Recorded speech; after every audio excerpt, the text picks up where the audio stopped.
Okay, this is piece 63 titled The Arena or Scrovegni Chapel, including Lamentation. This is the Lamentation. So the kind of cultural time period for this piece, which could be an identifier if you wanted it to be, is that this is what we call proto-Renaissance or pre-Renaissance. The Renaissance time period is roughly from 1400 to 1600. And this piece by Jotto was an early piece. So it's just beginning to break from the Gothic Middle Ages art forms. So let's look a little more closely at this. The building itself is really nothing spectacular. So I don't know why they've included this image, but it is right next to the Roman or a Roman arena in Padua. And so it has gotten the name locally as the Arena Chapel. Another contextual thing to know is the idea of usury. Usury is just like using people. And in this case, it's all about money. If you needed $100 for groceries and I loaned you $100, but in return, I wanted 110, that $10 of interest that I charged would be considered me taking advantage of you. And that was not an okay thing for Christians in the New Testament. So you can see there's a lot of art portraying this concept of usury. This is Jesus in all three of these images pushing money lenders out of the temple. So usury was a sin that could cause you to go to hell. More context, Giotto was a pretty famous painter at the time, and that's what makes the Scrovegni Chapel notable, is that Giotto was the one who did this, and he's a great storyteller. He was so famous that he had lots of painters working underneath him. This whole room is covered by fresco, and so Giotto, to have done this work by himself, would have taken a lot of time. So he had a lot of painters working for him, and he would fill in the important parts like hands or faces. So that's Giotto there. The function of the Arena or Scrovegni Chapel is that it's a chapel for a family. So here's the palace, and here's the Arena Chapel connected right to it. Evidently, they also used it as a backdrop for plays, and it was dedicated to a lot of Mary. And the further function of this kind of not necessarily, well, kind of overtly, I guess. On the west wall of the chapel, which is pretty common, I guess, that they would have a judgment painting. And here is Jesus Christ coming back to judge people who had died. And if you were a sinner, you would go to hell. And if you had behaved, then you would go to heaven. You see down here, this is Scrovegni. It's actually Scrovegni's son. He inherited all of this.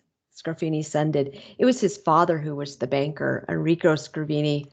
And the son is hoping that if the family donates this temple to Mary, that she will intercede and get that father, who was quite the harsh banker, to be absolved of his usury and get him into heaven.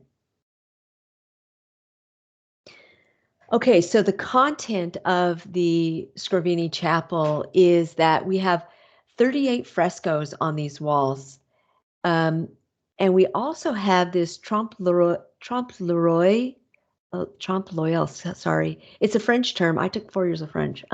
But this architectural painting here that you see, it evidently serves to make the chapel seem bigger than it is. And so this kind of fooling the eye is what Giotto was able to do.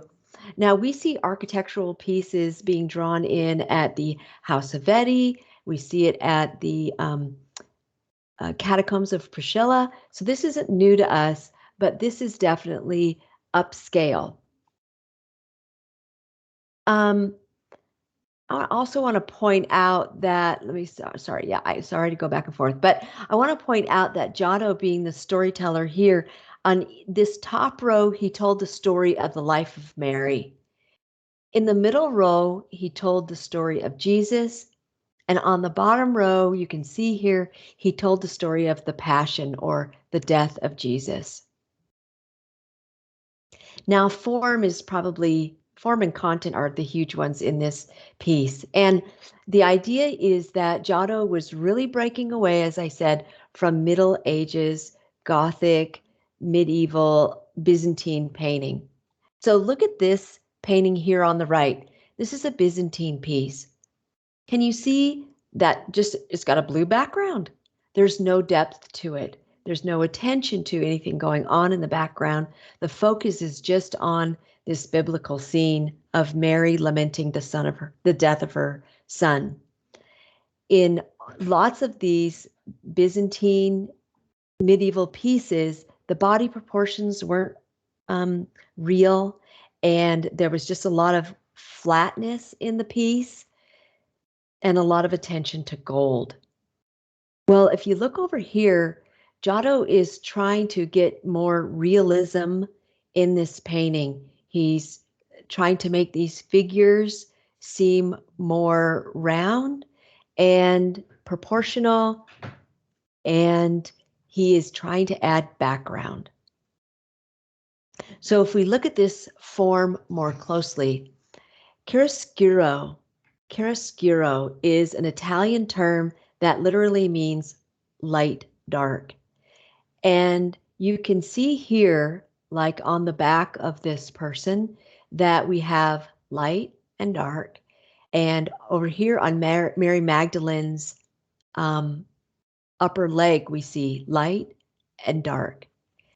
And the whole point would be that light and dark are used to shape the human form or to shape an object.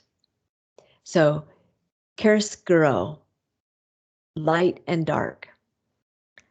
Another form used here is this whole use of line.